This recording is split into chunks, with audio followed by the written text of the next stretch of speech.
Campers. This is Spike. Oh, sorry. I'm Chris. That's Chris. And from the land of Disney reboots, where the new Rescue Rangers is going to be just like Baywatch, but only Monterey Jack's wearing the Speedo. This is Geekin Out.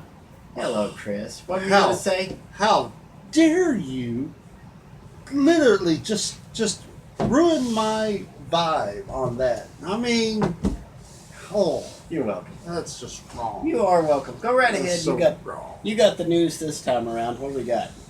Well, sadly, there's been a couple of great stars that has passed away. Which one should we talk about? Well, let's start with Rutger Hauer. Rutger Hauer, yes, passed away at 75. Best known for, he's well known for his role in Blade Runner, but he's been in so many movies. I think the last movie I saw him in was he played the douchebag in Batman Begins, I think it was. Yes, he was in Batman Begins. But I think I was first introduced to him at a young age, a movie called Blind Fury, where he was like an ex-military man who's blind and walked around with a cane that turned out to be a sword and ended up helping his friend get back his kidnapped child, I believe. It's been a while since I've seen the movie. But I remember I loved it. It was good. It's kind of like Roadhouse, except a blind swordman veteran. Yeah. Rutger Hauer was one of those guys that you know because home video took off in the 80s. He was one of those guys who did a lot of direct-to-video things, and that's where you really know him from. He was not necessarily like a C-lister or direct-to-video type, but he hung in there. He kept his name out there. He did a lot of action stuff for the most part, but so rest in peace, man. See ya, Rutger Hauer, and understand we have to say bye-bye to Minnie Mouse too. Yes, Minnie Mouse, Russi Taylor. Is that how you pronounce it? Close enough. Taylor? Yeah, apparently she did the voice for Minnie Mouse for several years, and she sadly passed away. I'm not much of a Minnie Mouse person or Mickey Mouse person. So. Well, she'd done Minnie Mouse for like 30 years, so she's been at this for a while. So, goodbye, Minnie Mouse. It's been nice knowing you. And the worst part is, Minnie Mouse has now become a thing again because of like Disney Junior and the Mickey Mouse Clubhouse and stuff. So yeah. So at least she got to see the comeback of the character. Great legends. And we need to say bye-bye to something else too. Ultraviolet. If you have any online movies that, for example, you purchased on DVD or Blu-ray or something, and it came with a little ultraviolet code, you could actually go on to uv.com, type that code in, register for an account, and supposedly you can watch it anywhere. Yeah, until it goes bankrupt this week. They're closing everything out. You'll need to go, if you have any movies or TV shows on uv.com, you need to go to the website immediately and find out. I think there are maybe 2 options where you can save some of your movies and stuff. But if it's, I think you have until the end of July, so you need to hurry. Yes. Hurry, rush, do it. So what else did you have? Well, some interesting things. We have Endgame that passes Avatar as the biggest moneymaker that broke Hollywood history. So yeah, Endgame is now worth way more than Avatar, James Cameron's Avatar. James Cameron also came out and said congratulations until his next movie comes out. Yeah. Okay, I'm not the world's biggest Avatar fan, but I do have 3 things to say on this. I'm just going to say this right off the top of my head. Okay. First off, dollars in 2019 for Avengers is not the same as dollars for Avatar in, 2000, 2.5 something. Yeah, something. It's an overgrown Smurf fan fiction to me anyway. But anyway, the 2, it took how many weeks to generate all this income and how many releases for Avengers to finally pass Avatar? Yeah. Yeah. And number 3, it took how many movies to build up the excitement to get to the payoff with movie number 20, which was Avengers Endgame. James Cameron did it with one movie. Yeah. Plus, not to mention, in order for Endgame to actually pass Avatar, they actually released the movie in theaters. So it was about to leave theaters and go to and get ready for, cassette. And now they decided, no, let's bring it back for at least another week for the numbers to pass Avatar. So it's almost like they cheated. All I know is, if I'm James Cameron, I'm putting out a special 3D re-release of Avatar. Anyway. There you go. So what else you got for us this week? There's a conversation about the Mad Max spinoff. We had a Mad Max movie that came out, and it was more about Fury Road, and it was more about the Charlize Theron's character Furiosa than what it was about Mad Max. Well, apparently Tim Miller is doing 2 extra spin-offs. One of them is Mad Max, and the other one is Furiosa. So it's like the Mast and the Murius then. yes, exactly. The Max and the Murius, let's say that. Exactly. That's a good way to Cash grab, yeah. Cash grab. Hobbs and Shaw, yes or no? Yes. And yes. No. I have not seen any of the Fast and Furious movies. No, I'm not starting with this one. Go ahead. I mean, you can only take me. Look, I have nothing against The Rock. Okay, The Rock is very enjoyable to watch.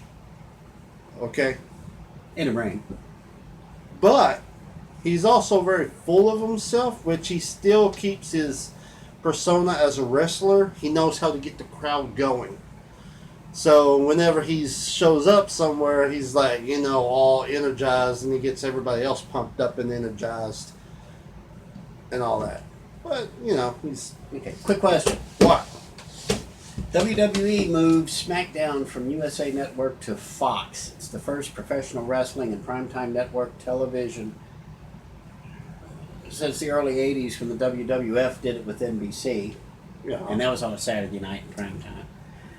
So SmackDown will become Fox's new Friday night lineup because they only have a 2-hour show and Fox has a 2-hour lineup.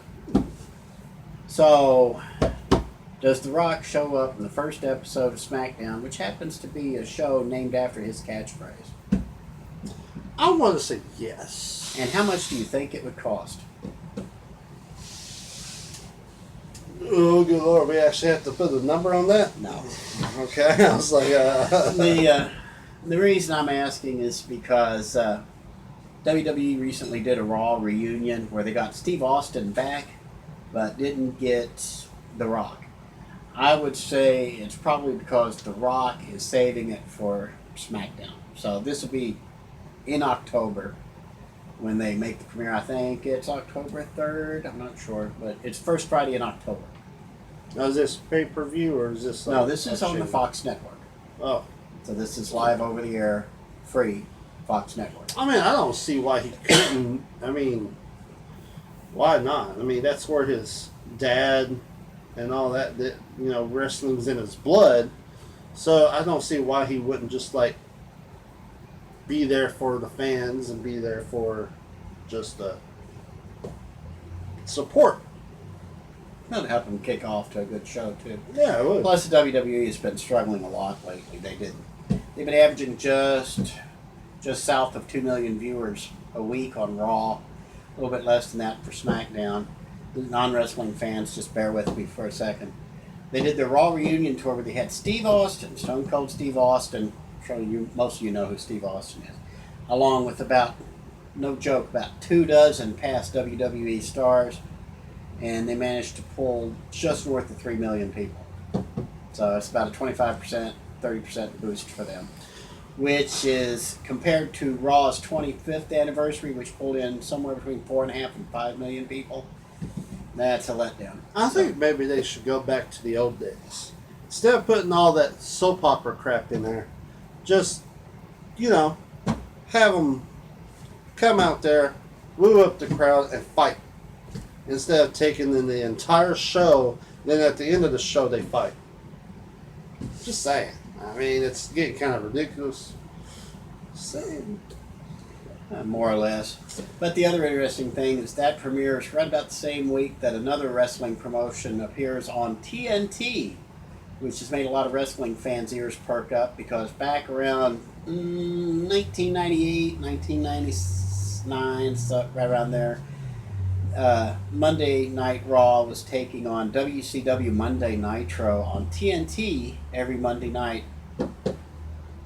So AEW has the backing of a billionaire, the guy who owns the Jacksonville Jaguars. So all of a sudden, we've got a billionaire wanting to start a professional wrestling show on TNT, but this will be on Wednesday night, so it won't directly compete with Monday Night Raw. But it's going to be interesting to see exactly what happens. But we'll say that's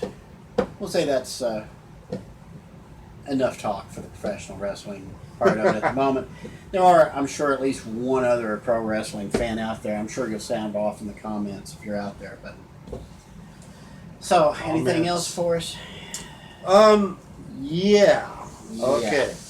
So I want to talk about a movie that, from a movie lover and somebody who loves how a movie's made and all that, there is one movie that I went and watched twice. A movie that really just was a whole lot of fun. And it was a movie called Once Upon a Time in Hollywood. The new Quentin Tarantino movie. The new Quentin Tarantino movie. It has Leonardo DiCaprio, Brad Pitt, and Margot Robbie plays Sharon Tate. Now, supposedly, when this movie was being made, everybody was trying to figure out how it was going to be done, especially coming from Quentin Tarantino, and the fact that this was supposed to be done surrounding the Manson murders. Now, it was, the Manson thing is not a big part of it. It was basically an actor who was in the middle of his prime, well, not prime, but after his prime, and trying to figure out what he's going to do with his career, because he doesn't want to be forgotten, but he wants to show that he still has great acting chops, and so he's going middle life crisis basically, and that's being played by Leo and his best friend stuntman Brad Pitt, who literally has his back throughout everything and is really super nice in the movie. Like he'll carry his luggage, he'll do all kinds of crap. But it's basically about those two. And they live next door to Sharon Tate and Roman Polanski. Sorry, I almost forgot about his name. And all that. So it's about her. Her storyline is basically, you'll see her like just getting into the acting. She already has like 2 motion pictures out. She's just now getting into it. So it really shows her point of view of like being this fresh face in Hollywood, and how she's still just surrounded by all these people, love and all that. But that's just a really small part of the movie. It's about these 2 guys. Now, the great thing about this movie is that this movie does not take itself serious, okay? It's another look at the whole thing. And if you know anything about Quentin Tarantino, he really likes to change up history, okay? And it really got a whole new thing to me that I was wondering, like, why don't we do this more? Change history to, instead of having like a sad story, but a good story. Even though it's not real, but just make it more fun and make it more like, you know what, that's the way it should have happened, basically. And it really brought a whole new outlook to me because I didn't think about it when I was watching Inglourious Bastards that Quentin also did, where, you know, the whole Hitler dying the way he did in real life and the way he did in the movie was like, yeah! Well, it's pretty much the same thing with this movie. It's not, it ends in a good way and not a bad way. Not going to tell you how it happens, but it's really good. Plus, also, he does more violence in all of his other movies, and this one he doesn't. And he also puts a lot of dialogue in his movies. This one doesn't do that. Instead of putting a bunch of dialogue in this movie, it's more of just remembering old Hollywood. It's filled with old billboards, old commercials of TV shows and movies, and all that great stuff. And it's really, as somebody who really loves cinematography, great job on capturing all of that old Hollywood magic. Really great job on that. And as for the acting, this movie is full of huge stars playing other famous people like Steve McQueen and all them. So they did a great job. This whole movie was just really fantastic. I mean, I cannot say it enough about how good this movie really is. I've seen it twice already. I'll probably go see it a third time. I really enjoyed this movie. So go watch it. Once Upon a Time in Hollywood. I think you'll like it. Rated R. You know what? Yeah. It is I'm gonna Quentin say rated Tarantino after him. I'm going to say it's rated R.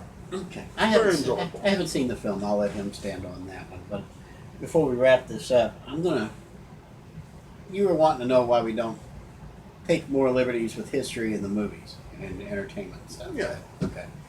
I mean, it's one thing to undo Sharon Tate's murder and take it in a different way. What are you hippie MFers doing here? And then kicking the Manson family out of Hollywood. That would be fun. But and of course, there's the fight with Bruce Lee that Yes. actually sounds interesting. Yes. There's this scene in the movie where Brad Pitt he's trying not to get into trouble because it's hard for him to find work as a stuntman. So he's on the set of Green Hornet, and he's in the parking lot and with a bunch of crew members, and Bruce Lee's talking about how fighting's not like it is where he's from and all that stuff. So him and Brad Pitt spar, and it's really hilarious. It's really great, even though we know in real life, yeah, nobody could kick Bruce Lee's butt, but it was fun. It was really fun. There was a lot of scenes in this movie that I really enjoyed.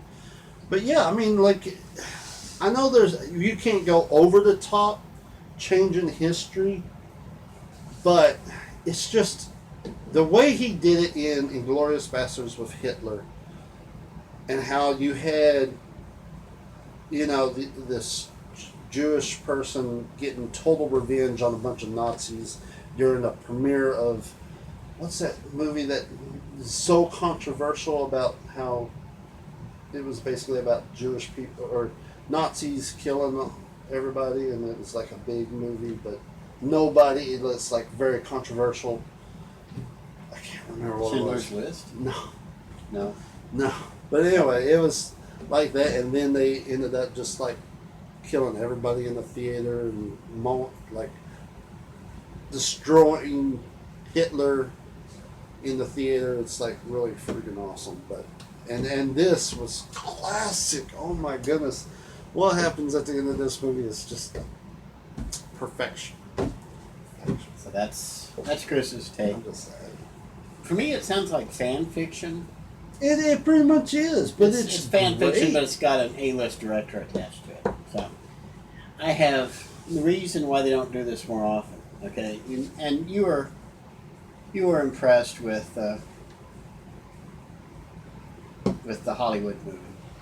Okay, can't think of the title right off the top of my head. So you were impressed with it. You were impressed with the alternate history it presents, and Once Upon a Time in Hollywood. Yeah. For every Once Upon a Time in Hollywood, you're going to get about a dozen secret diaries of Desmond Pfeiffer. Do you remember that show? No. Okay, let me tell you what. This was on UPN. This was so bad it couldn't stay on UPN. UPN threw it away. It was that bad. This was back in the day. It was back in 1998. It was about a sophisticated British black guy named Desmond Pfeiffer who comes over to America. He's chased out of Britain because of his gambling debts and winds up serving as Abraham Lincoln's valet. This was pretty much reprehensible in every possible way, especially for a sitcom with a laugh track. So, just a word of caution. Like I said, it can come off like fan fiction. If it's done right, it can actually change people's minds on things, but usually it's done wrong and becomes Desmond Pfeiffer. So, Well, I mean, true. But I will say, this movie did so great, it's actually made $41 million over the weekend.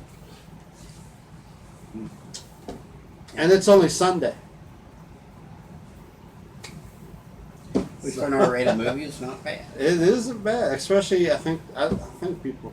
I'm not really for sure. I got to do more research on it, but I think that they said that this was the biggest Quentin Tarantino movie that he's made, and we're talking about a guy who's built his career on not just old films from like old martial arts film, old black cinema films, old spaghetti western films and B movies. But I mean, he fills it with language, dialogue, violence, and stuff like that. And he has switched it up. Like if you've never seen a movie called Death Proof, go watch that movie. That movie is absolutely. It is a lot of dialogue, but it is awesome and amazing. Stuntman Mike, played by Kurt Russell, an old stuntman who drives around an old beat up car that was made just for stunts, wrecks and stuff, goes on a killing spree. I mean, it's really, really good. Really, really good. Which I also want to hand out, stunt people should really, really get a whole lot of recognition for their work. One girl named Zoe Bell, she started off doing stunts for Xena Warrior Princess. First got her big start in Death Proof, as if you watch the movie, she's the second group of girls who gets on the hood of the car and does that little stunt, and she's amazing. She's been in a bunch of Quentin Tarantino. She plays Kurt Russell's wife in this movie, Once Upon a Time in Hollywood, and she's a great. But stunt people need a whole lot more things, because just got through hearing the new Fast Furious movie is being put on hold because their stunt person is now in a coma. So I think stunt people should really get more work. Thank you guys for making good movies. I say they've gotten the fall guy. That's all they need. So we're going to go ahead and wrap it up. In other words, Once Upon a Time in Hollywood is worth seeing. To me, it is really worth seeing. You may be disappointed, but I think, look, not everybody can sit there for a 2.5-hour movie. That is how long it is. Oh, I think I hurt myself rolling my eyes twice and enjoyed it. But I'm a movie nut. I'm a movie geek. That kind of stuff I actually enjoy. Tarantino. Movies have done that before. I can't even spend 2.5 minutes watching Kill Bill. How am I They had to split Kill Bill up, because if it was one movie, it would have been longer. Yeah. Either way, for us, I'm Spike. I'm Chris. That was Chris, and his opinions do not necessarily represent the views of any intelligent, rational, God-fearing, movie-loving person. If- If you had to listen to the music that he listens to, you would go insane. So, Hey, I still say that most of the things you like are not as good as I was checking out when she was checking in. Google that one. no, don't. Boys and girls, Please don't. until next time, God bless, God keep, Godspeed. We'll see you next time on Geekin' Out. Take care, y'all.